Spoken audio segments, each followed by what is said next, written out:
Le film commence avec Sam, un petit garçon orphelin. Triste et seul, il part vivre chez sa grand-mère. Elle est aimante et attentionnée, toujours prête à prendre soin de lui. Pourtant, malgré son affection, Sam a du mal à s'adapter car ses parents lui manquent encore énormément. Alors sa grand-mère lui promit de lui offrir un animal de compagnie pour apaiser son chagrin. Quelques jours plus tard, elle revint avec une petite souris. Un minuscule compagnon, prêt à lui redonner le sourire. Sam était ravi d'avoir cette souris. Il passait tout son temps avec elle et racontait à sa grand-mère toutes les petites aventures qu'il imaginait pour son nouvel ami. Un jour, alors que Sam et sa grand-mère dansaient dans le salon, une sorcière les épiait dans l'ombre.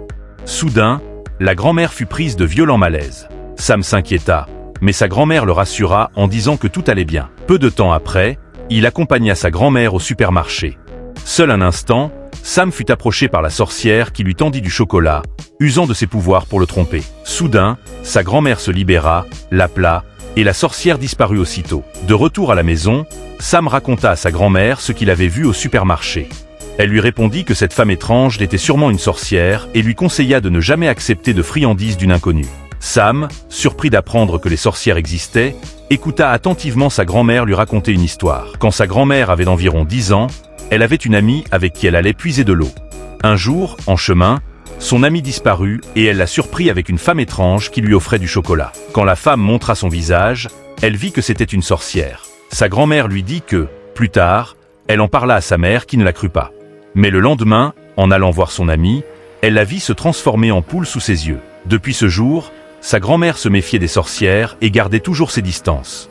Elle avertit Sam de ne jamais accepter quoi que ce soit venant d'une inconnue, surtout d'une sorcière. Elle ajouta qu'ils devraient quitter leur maison, car une sorcière rôdait désormais tout autour. Ensemble, ils se rendirent dans un grand hôtel où le meilleur ami de sa grand-mère, un célèbre magicien, travaillait comme chef cuisinier.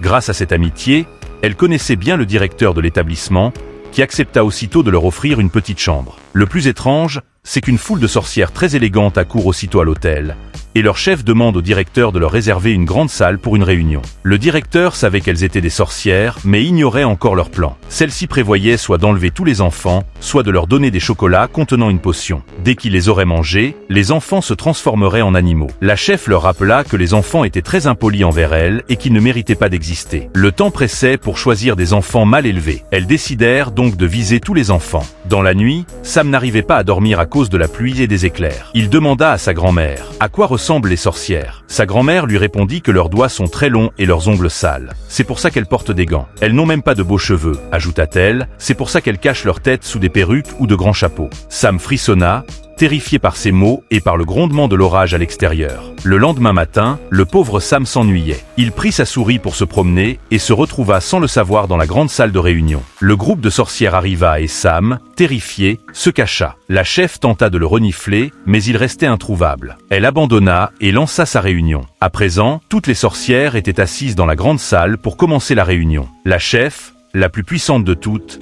sortit une petite bouteille remplie d'un liquide violet. Elle annonça qu'il s'agissait d'une potion magique. Une seule goutte glissée dans un chocolat ou un bonbon suffirait à transformer n'importe quel enfant en animal. Soudain, elle renifla l'air et perçut à nouveau une odeur d'enfant. Elle inspira plus fort, son visage se tordit d'horreur. Puis, dans un élan de rage, elle souleva la scène d'un seul geste avant de la projeter sur le côté. Mais il n'y avait personne en dessous. Seulement une grille d'aération entrouverte, là où Sam avait sûrement eu le temps de se glisser. À cet instant, un enfant perdu entra dans la salle de réunion. Toutes les sorcières se tournèrent vers lui et l'une d'elles bloqua aussitôt la porte derrière lui. Le garçon, attiré par l'odeur du chocolat que tenait la chef, s'approcha avec un appétit grandissant.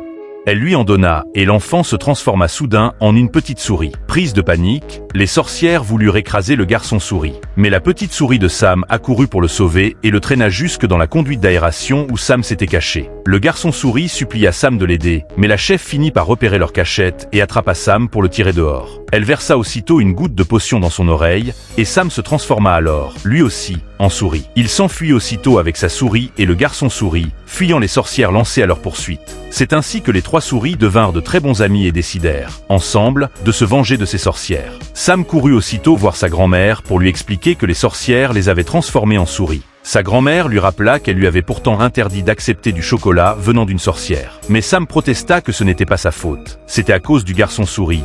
c'est lui qui avait tout déclenché. Grand-mère eut alors une idée. Elle expliqua à Sam qu'elle allait tricoter une chaussette et l'installer dedans pour le descendre jusqu'à la chambre des sorcières, située juste en dessous de la leur. La mission de Sam était de voler la potion et de la rapporter. Ainsi, sa grand-mère pourrait le guérir, lui et le garçon souris. Sam était terrifié mais n'avait pas le choix. Il descendit en bas, fonça vers la potion, la saisit et retourna dans la chaussette pour que sa grand-mère le remonte. Mais au moment où elle commença à tirer sur la chaussette, la chef des sorcières aperçut l'objet et l'agrippa avec force. La grand-mère de Sam expliqua qu'elle tricotait sur le balcon quand la chaussette lui avait glissé des mains et qu'elle voulait simplement la remonter doucement. Sam, effrayé, gardait son calme, sachant que la sorcière pourrait le tuer si elle le voyait. Mais au moment où tout semblait basculer, le directeur arriva et la sorcière oublia la chaussette. Sam remonta avec la potion et sa grand-mère essaya de créer une recette en la mélangeant à d'autres potions pour inverser les effets et retransformer Sam et le garçon souris en humain. Mais cela échoua. Sam comprit qu'il resterait une petite souris. Il décida alors qu'il était temps de se venger des sorcières pour empêcher que d'autres enfants subissent le même sort. Sa grand-mère avait un plan pour que Sam se venge des sorcières. Elle le glissa dans son sac avec la potion des sorcières et le porta jusqu'à la cuisine. Sam devait verser la potion dans la soupe préparée pour les sorcières, avec précaution, en veillant à ne pas se faire repérer. Pendant ce temps, les sorcières s'étaient installées à table pour le dîner. La grand-mère de Sam demanda au directeur de lui trouver une place pour dîner également, tout en gardant un œil sur les sorcières afin de s'assurer que son plan se déroule comme prévu. Le directeur, inquiet, la mit en garde et lui conseilla de rester prudente face à ces sorcières dangereuses. Grand-mère a réussi à avoir une table pour le dîner et observe avec attention les sorcières boire la soupe. Toutes avalent sans hésitation, sauf leur chef, qui reconnaît soudain la grand-mère. Elle se rappelle alors avoir transformé son ami en poulet autrefois. Puis, une à une, les sorcières commencent à se changer en rats et la salle sombre dans le chaos. Profitant de la panique, la grand-mère s'échappe avec Sam et ses amis jusqu'à la chambre de la chef. Ils veulent récupérer toutes les potions pour les détruire. Mais la chef les surprend et tente d'attaquer la grand-mère. Sam et les autres souris réagissent aussitôt. Ils déclenchent des tapettes à souris sur ses orteils afin de lui faire avaler sa propre potion, la transformant ainsi en rat. La grand-mère piège la chef dans un seau à glace, l'empêchant de s'enfuir et libère le chat de la chef pour qu'il attaque sa maîtresse. Plus tard, la grand-mère quittait l'hôtel en laissant de généreux pourboires au personnel. À l'entrée, elle croisa la mère du garçon souris, qui ne s'inquiétait plus pour lui puisqu'il était devenu une souris. Maintenant qu'il avait trouvé une famille aimante, le garçon souris repartit avec la grand-mère, Sam et la souris de Sam, autrefois humaine et transformée en souris par une sorcière 4 mois plus tôt. Ces 3 souris étaient heureux de leur vie et de leurs nouvelles amitiés. Leur grand-mère prenait grand soin d'eux. Étonnamment, ils ne souhaitaient pas redevenir humains. Ils s'amusaient et jouaient sans cesse. Leur grand-mère était ravie de les voir ainsi. C'est ainsi que se termine le film, sur une note joyeuse et pleine d'humour.